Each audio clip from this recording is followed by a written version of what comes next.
muscles. Like an athlete, an actor must build their muscles. And I don't only mean with your body, but I also mean with your neural connections. So what am I talking about? Let's discuss.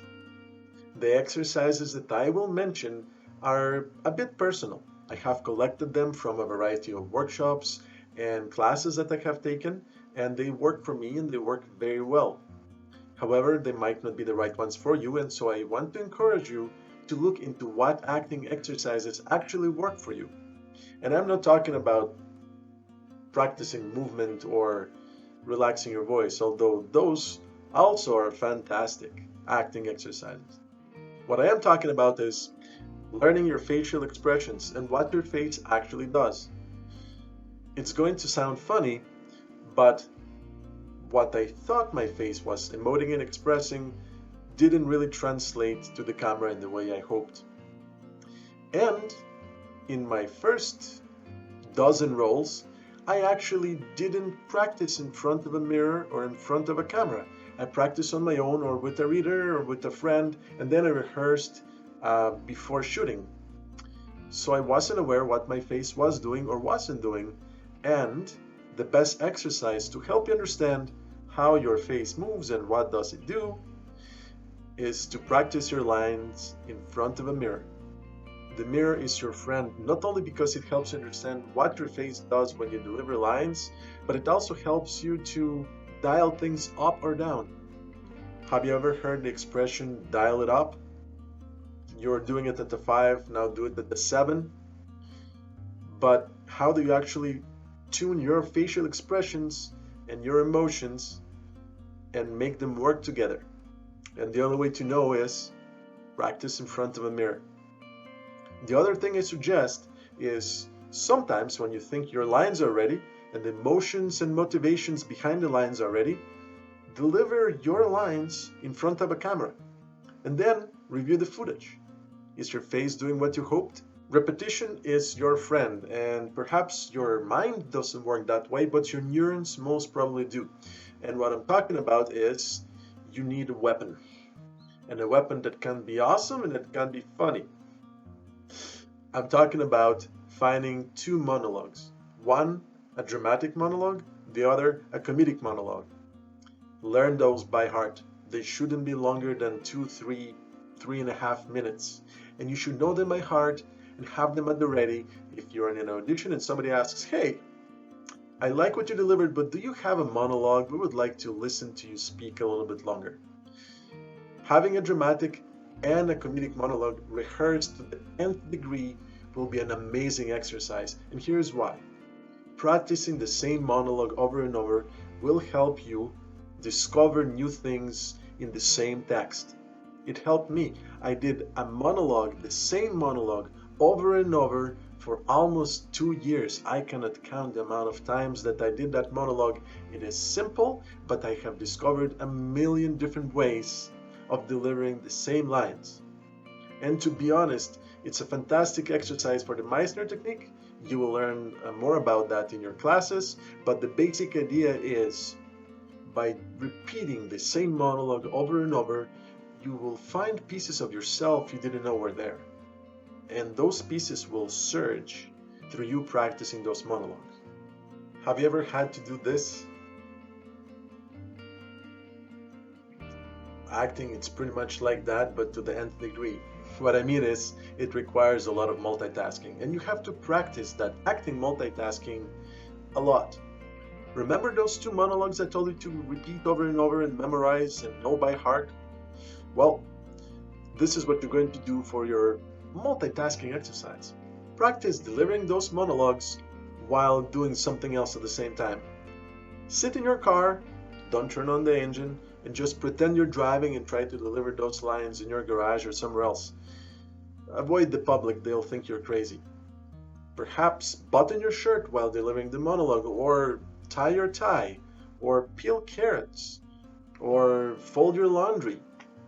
A lot of acting is not done just delivering the lines, it's doing things while delivering the lines. And so having that multitasking skill is essential to your success on screen. I am a little bit clumsy and not very well spatially oriented. And when you're in the moment and you're trying to act, and the director tells you, hey, you did amazing, but can you do it like 3 feet over here? We're going to put the mark on the ground. Can you end your third line there? And then when you're doing your fifth line, end over there? Whoa, that threw me over a spin I didn't expect. In fact, me concentrating on that little mark on the floor throughout my acting, I almost messed up. Maybe I did. My point, learn how to land on the mark and find the mark on the floor without actually looking at it. The mark will be just a piece of colorful tape, something that you can see but the camera will not catch. But that's the thing, you will not be looking directly at the floor to find the mark. So you have to learn techniques to land there without that affecting your lines and your delivery and your performance. What works is sometimes count the steps. Sometimes help the lines get you there. For example, instead of saying it takes me 1, 2, 3 steps, you're saying it takes me 1, 2, 3 lines to get to the mark.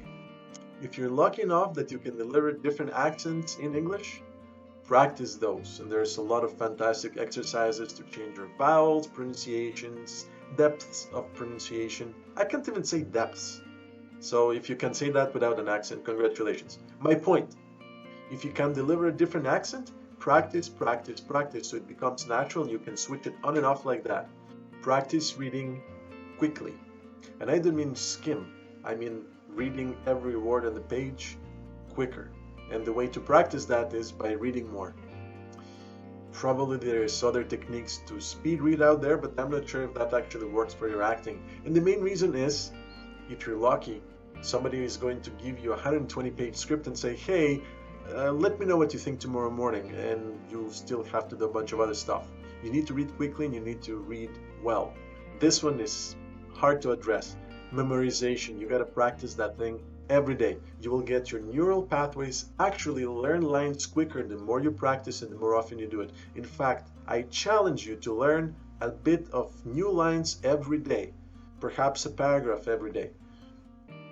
Of course, you will not remember them forever, but try to recall them a week later or the next day, or perhaps learn a new monologue from time to time. I gotta be honest, memorization, it's just a wheel that you have to keep turning if you don't want to get rusty. Learn to keep going. Find the text, don't memorize it very well, or memorize it well, and then deliver it. And if you feel that you did a mistake, just keep going. This is a very important skill because when you are actually acting, you're on set, you're delivering something, you cannot stop until somebody says, cut. I'm sure you're going to think that I'm crazy, but practice being in front of bright lights. Don't look directly at the lights. But even this light I'm using right here, at the beginning it used to make me blink a lot. And you don't want to be the actor that is doing this throughout the entire take. So practice keeping your eyes open in a very bright environment. Stay active and stay fit. Think about your age range, the type of roles you want to play, and consider, can I run for an entire day if they need to do the same running take over and over? Can I quickly evacuate the building over and over? Can I pretend that I'm sitting or squatting or lifting something for a long period of time?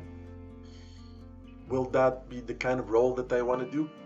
And stay fit accordingly. Think about it in this way. You're acting because it's fun. Imagine the day before you're asked to do your lines while practicing batting. And from doing that over and over, today you're super sore. That means you're not going to have as much fun. So staying fit for the kind of small activities they might ask you to do is actually very important. Your action for today is schedule actual acting workouts in your day, every day for at least 20 minutes. I really appreciate you watching and just wanted to introduce my beautiful cat Kale. He doesn't like to be lifted. I'm Jin from Jin's Martini Shot. Thank you for watching. Have a fantastic day.